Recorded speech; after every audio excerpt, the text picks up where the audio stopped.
Okay, so I am Dr. Empath. I'm really excited to do this series. I am really excited because it's one of those things that just kind of came to me. I felt like it was needed.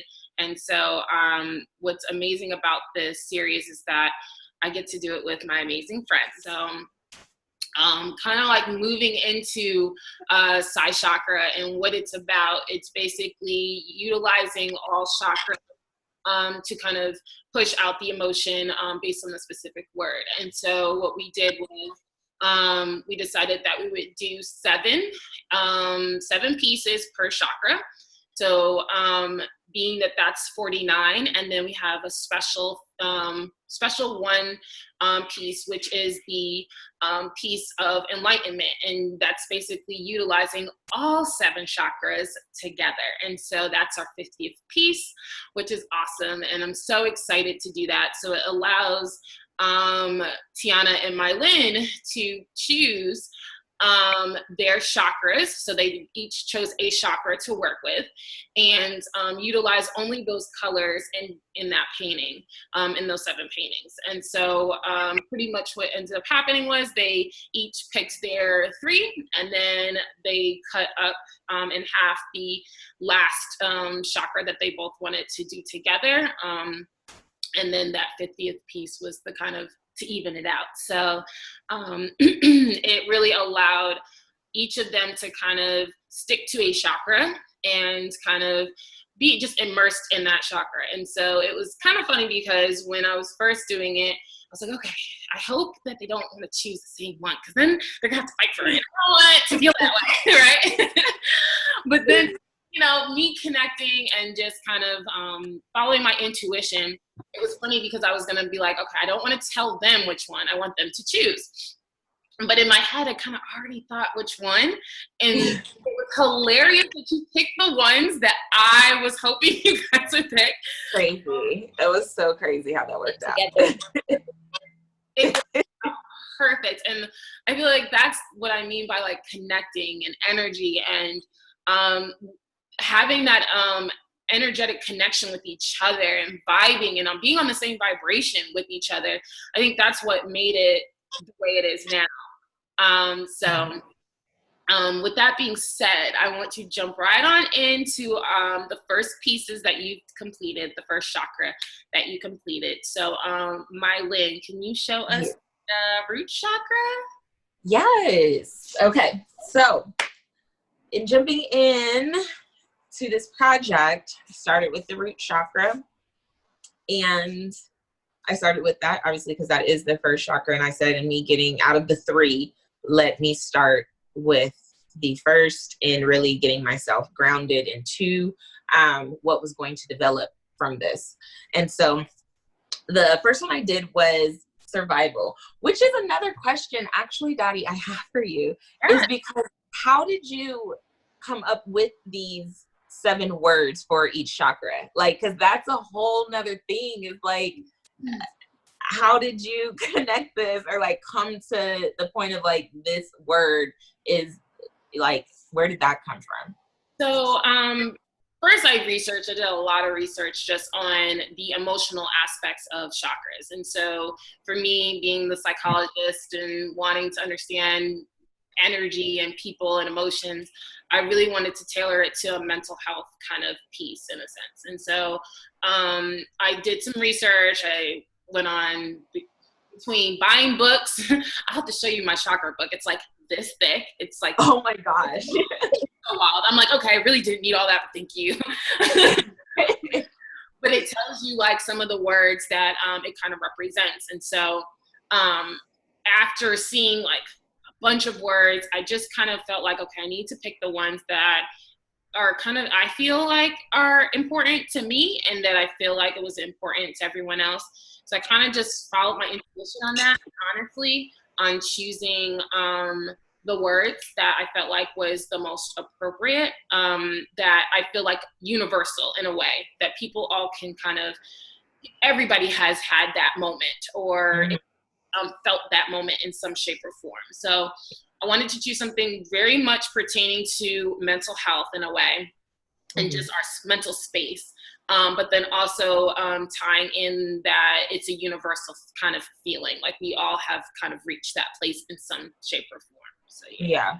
So that's good, because when you think of survival, which was the first word that you gave me for this chakra, for the root chakra, with what we're experiencing right now with this Black Lives Matter uprising, with this civil rights movement that we are in, survival for Black people is so real. It's so now. It is so what we experience or are striving for really every day is to just survive.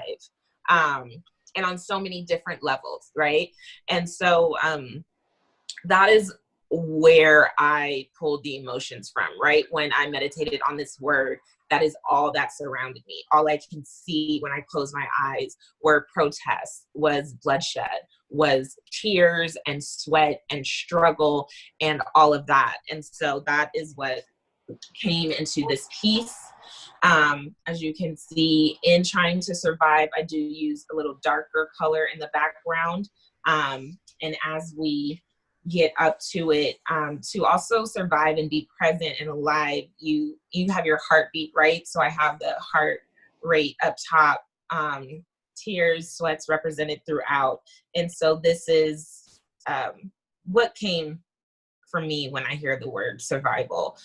Survival is a fight, in my experience. And so that is what I expressed here on the canvas. Thank you. And that it's so beautiful. I love that one. That's probably one of my favorite pieces that you've done so far.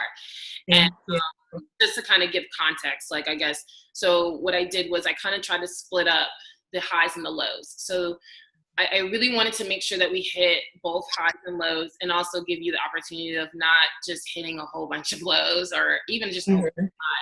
Split up each chakra, having either 4 or 3 highs or lows to kind of just incorporate it. So for survival, we so ironic because, like you said, like you did that pertaining to, you know, what is going on in today's society, in today's world right now.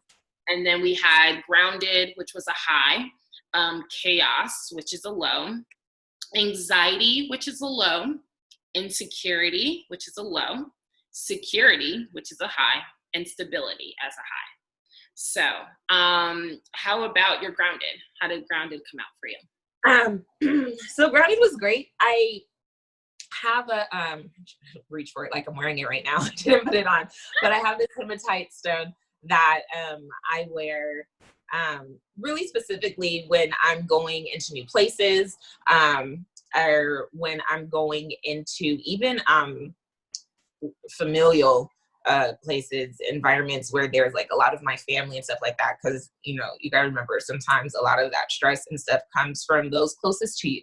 And so I wear that stone to keep me grounded. And that is what I touch on when I feel like somebody is trying to get my energy somewhere where I do not want it to go. And so I actually had a hematite stone. Well, it's a graphite color painting, but it has that that metallic color that you can kind of see. And that's what I used for grounded, in kind of just having this ground part at the bottom. You see the separation of it, and then just the strokes of that stone color throughout it, just kind of representing that main, that main stone of the root chakra. And so I wanted to include that in this piece. Yeah, I like that.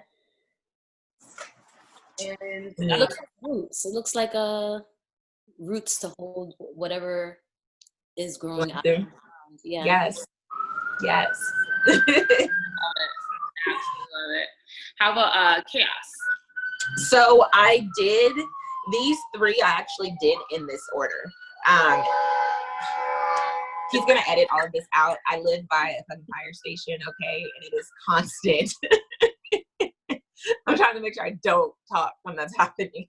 Right. It goes with the root chakra. Listen, right? You're crazy.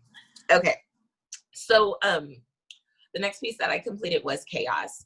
And this,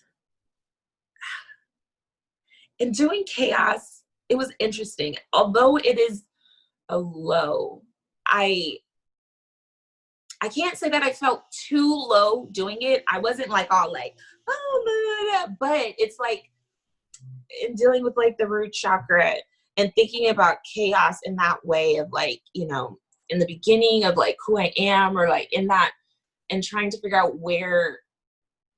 what does chaos mean in my life? It's like when my mom and her sisters get together.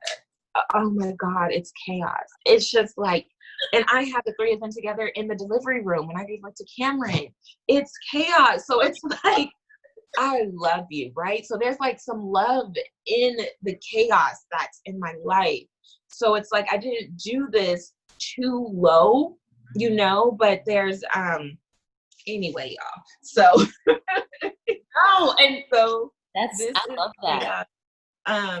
This is actually my wife's favorite piece of the 7. I love that. He loves this one. And so, yeah, you know, we have the darkness, more of the dark in the center, the darker reds.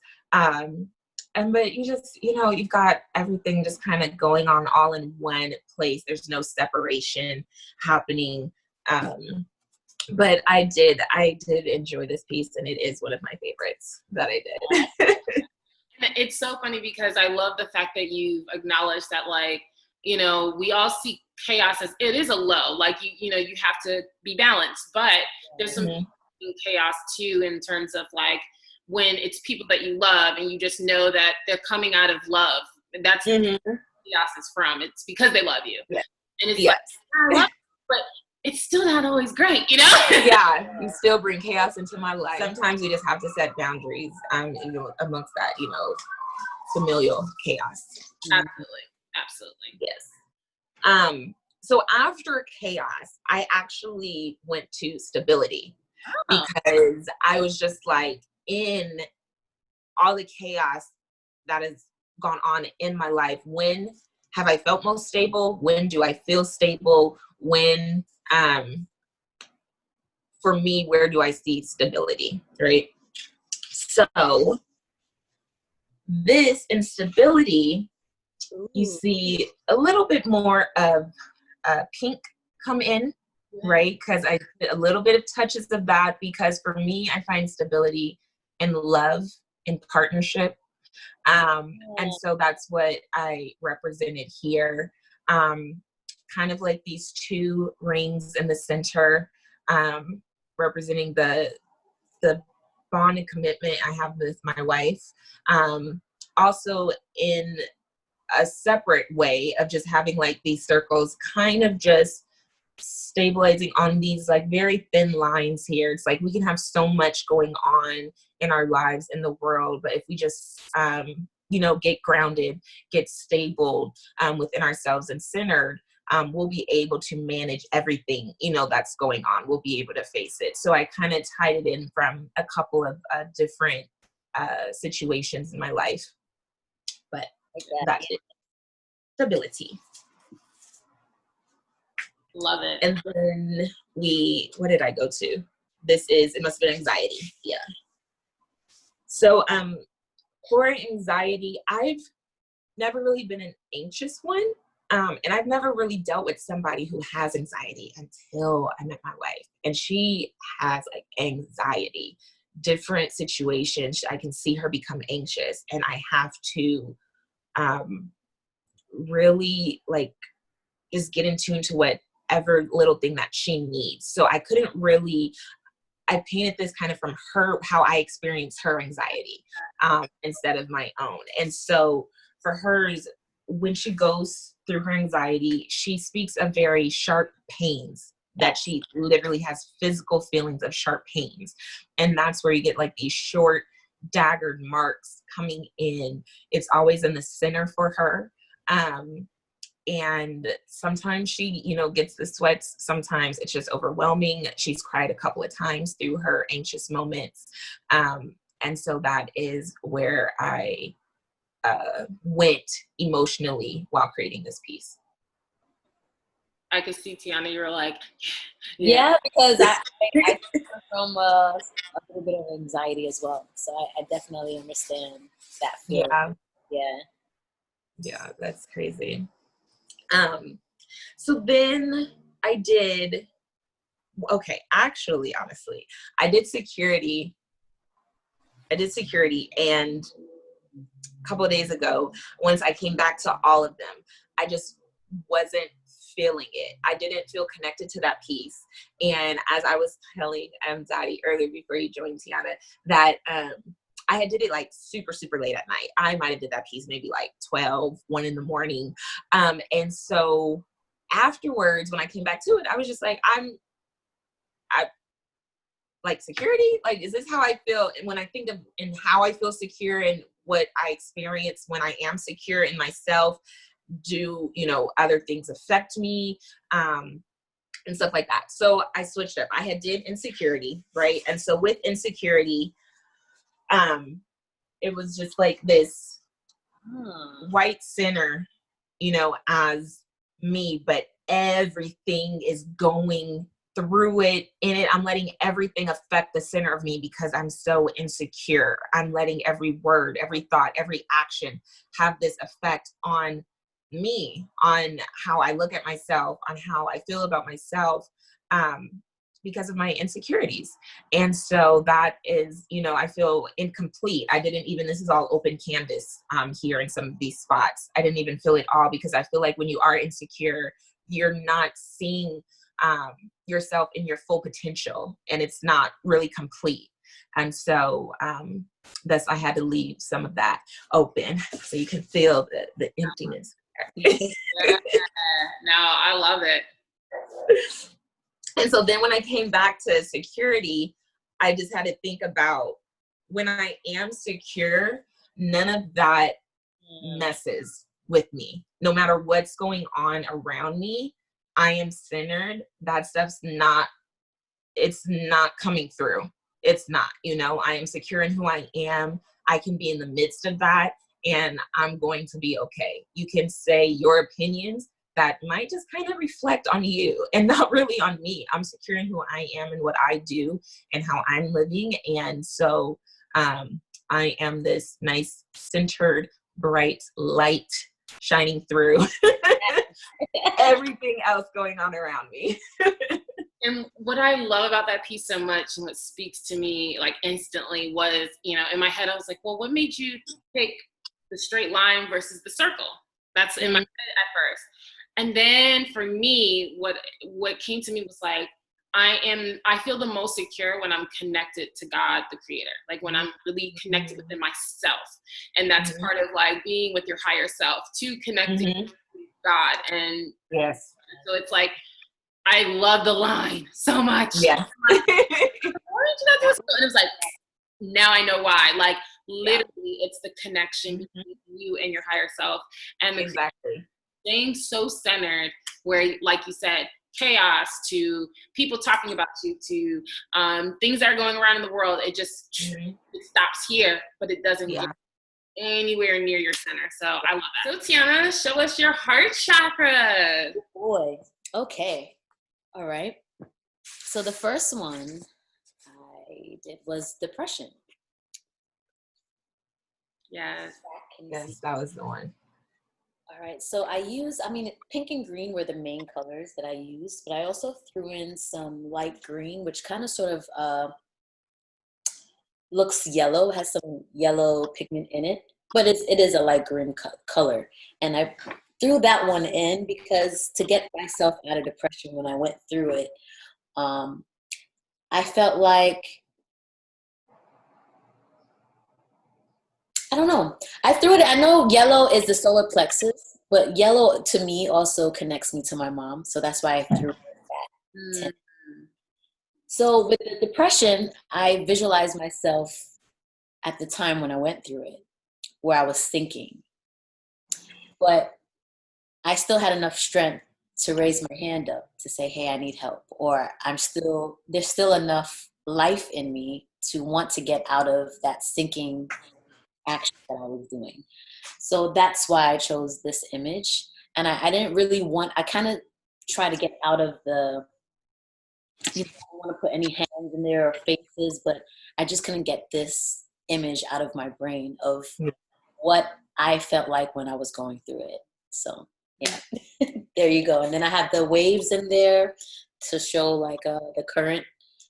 It was perfect because I feel like, you know, like I was telling you when you were like, hey, you know, I'm just letting you know I'm about to put a hand in there. And I'm like, and you were like, I can't get out of my head. And I'm like, that's because it's supposed to be there. Like, in your head and it's not coming out and you can't get rid of it. It's screaming at you. That's because it's there.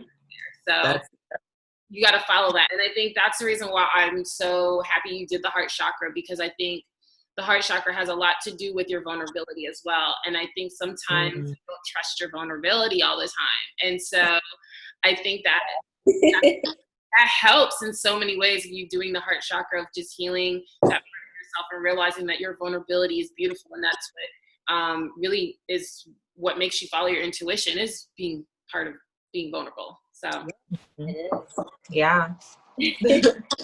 So just to remind ourselves, we have for heart chakra, or to tell everyone, the heart chakra, we did unforgiving, which is a low, jealousy, which is a low, depression, which is a low, self-love, which is a high, empathy, which is a high, judgmental, which is a low, and unconditional love, which is a high.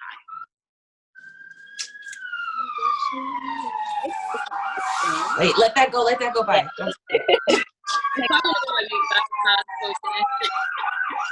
Maybe I just need to mute myself. I think I just need to mute myself because something's going on. There's too many.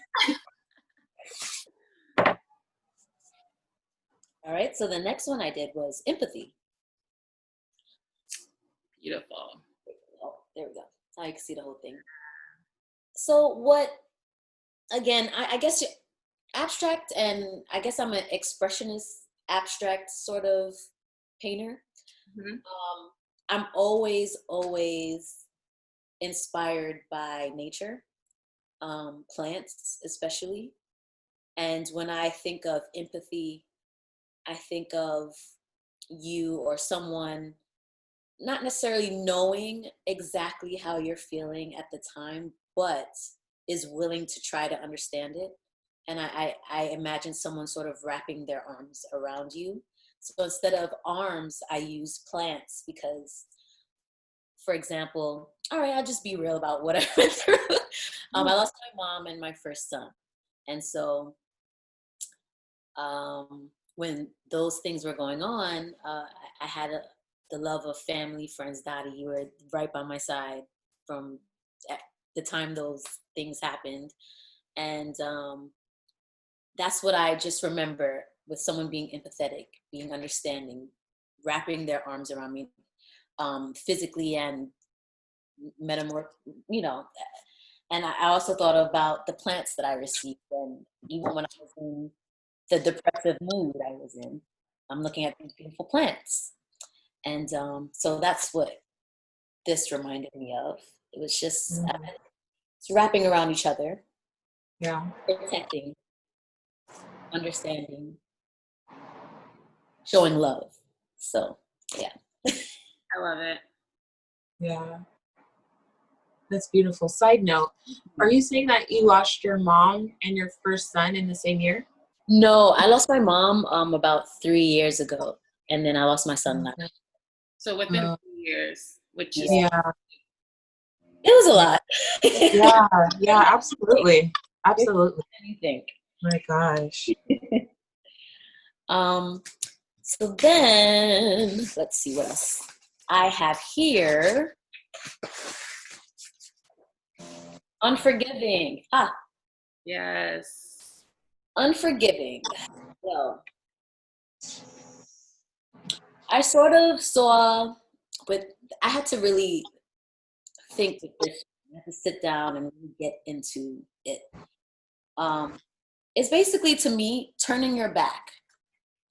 Turning your back on someone or a situation, and no matter what, no matter their apologies or their wrongs, I don't care. My back is turned. I no longer want you a part of my life, and that's it. I'm forgiving. Okay. It could be a great thing. You know, this is why I have the vibrant pinks. I have the white line going down. It can be a great thing, but it can also be a bad thing if you're holding on to all those things that, all those burdens and those hurts and the pain, and that's what all these geometrical shapes are.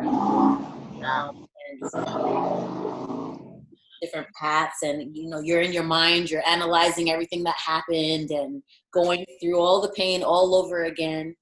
Even though it can be positive, it can be negative in a way. So you're holding on to that. Forgiving is not for the other person, it's for you.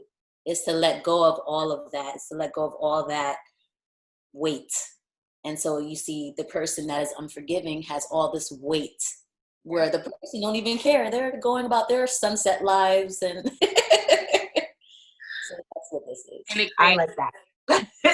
I like that. And it almost feels like it creates the chaos even within yourself too. It's like, yeah. You're thinking like you're moving on because you're not forgiving that person, but it's also creating chaos in your life because you're not centering yourself. You're not yourself. Yeah. Exactly. Mm-hmm. They're sort of walking. Well, they're walking away. To me, that's why they're not half of the paper, but this person is, because you're just standing still in a sense. Yeah. And that hurts. Got it. Yep. Wow. Let's see. Now let's have here. I figured when someone is experiencing jealousy, it's sort of like a black hole that's opening up. So I use a brick wall. Well, this is, if you can see closely, it's like a muddied color. Mm-hmm. It's pink and green, and when you mix those colors, it turns into this like really murky brown. Mm-hmm. So even though everyone has talent, has gifts, but when you're jealous of someone else, you're not looking at your talent, you're looking at someone else's. And so your view of yourself becomes muddled, and then you start creating this little sore, in a sense, this little black hole in yourself that's just becomes this gaping hole. And so that's what this is. And then you have I have the paint that's sort of dripping down to show the emotion. Mm-hmm. I hope I'm explaining it. No, and I love it because I feel like the paints are even representing like the gifts that you do have. So you, instead of really honing in on the gifts that you have, all the amazing things that's going on in your life on the outside, on your inside, you're still like turning over somebody else's, gifts or abilities or what they have. Right. So I see that 100%. So I like, with a lot of the lows, I try to use like the neutral colors, the creams, the browns, the blacks, the whites, and sort of, I decide how much I want of each in it to represent the high and lows of whatever the emotion I'm portraying. This is one of my favorites. Just makes me happy. Self-love. Again, plants, flowers. I think I looked up heart chakra and I saw like a diagram, like a pyramid, and it was a person inside. I guess I can't remember the exact image, and I was like, wow, how cool is that? But I didn't want to actually draw a person. I wanted to use lines to sort of form it into the self, which is inside the pyramid. And you see the light, the white, that's sort of created this person that's emitting light within themselves. Again, you see everything around them is beautiful because that person is bringing in that self-love, which I had to learn. I'm not saying I didn't have self-love for myself, but I had to grow that self-love. And then I wasn't attracting all these crazy situations and things like that. And this is like another chapter of my life before that other stuff happened, but yeah. But, you live and you learn, and it's beautiful once you discover true self-love and you're not sacrificing yourself for other people. Because if you're loving other people, you're giving everyone else that love, it's not really true love, because where's that love coming from? it has to come from yourself first. So that's what this pyramid is. You're emitting it everywhere, and everything's just flourishing. I love it. Thank you. This one I had to do twice, but I'm glad I did. Which way is this one? Hold on. I gotta look at it. What's this one? Yeah. Judgmental, yeah. I want to know. I want to see what you guys see first, and then I'll explain it. I'm obsessed with the that side of it, like the gold. Yeah, I'm like really obsessing over that, and I'm trying to figure out why. But it's just it's like drawing my eye in on that, all of that side. Yes, definitely. Well, on this side, when you're judgmental or judging others, in a sense, I mean, we all do it to an extent. Your mind is just wrapped around with what they could be doing to change themselves, right? Yeah. When you're doing that, you're in a way, you're looking at yourself. Like you're picking up what you see in yourself indirectly, you know? The 4 agreements. Right. So here is this mirror, this black mirror, and then you're seeing yourself upside down because you're judging everyone else. That's a person. I was just thinking to myself, I was like, the gold looks like a person. And Yes. it looks like it's their mind.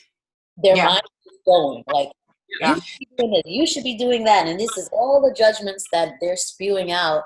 But what little do they know is they're judging themselves. Yeah. Why this person is upside down. And I have the green in here showing, I guess, the world, the city, because I don't know, I'm in the city. So I was just thinking of all the people that are around, because just if you're judgmental, you're judging everyone. So I figured, well, what can show where there's a very dense population is a city. You know, just a lot of people around you, in a sense. And so what this is. Love it. Thank you. And last but not least, thank you. A micro version of the original Unconditional Love that I did representing my marriage. And my favorite one. Oh, yeah. My favorite piece. I like to say everlasting, but it's unconditional love. Same thing. Yeah. And I have here ring. I did the as well to show that. And it's not just rings, it's also the infinity sign. So forever. I love that we have that in both of ours. Yeah. That's why I was like, oh, wow. Okay. Love and stability. Yeah. Yes. Exactly. Exactly. And so the black is showing, difficult times in a marriage. That's going to happen. You have your little shades here, neutral, like the hidden. And then you have what's right and what the fun times. Even when you go through whatever you go through, you're still making a choice to be in that relationship or with whomever because of the love that's there. Yeah. You're choosing to do that. So, yeah. That's absolutely my favorite. I love the strokes. I love that green coming through, especially on the top and in those corners. I really like that piece. Thank you. Thank you so much. And I even kind of managed to get the little heart in there. That's Thank you. Thank you. Awesome. Well done. Yay. So much for sharing. It's so funny because I feel like both of your pieces and both of your artworks are different, but very different in amazing ways. And I feel like that's kind of reason why I was excited to do it with you both, was because you guys both have 2 different ways of doing your art. And I feel like it allows it to flow in a different way. Because we all experience things and we all feel things in all different forms. And so to have that versatility, I feel like it's just so important. And I feel like that's what makes it even look more beautiful in a sense, because of just the different variations of each painting, honestly.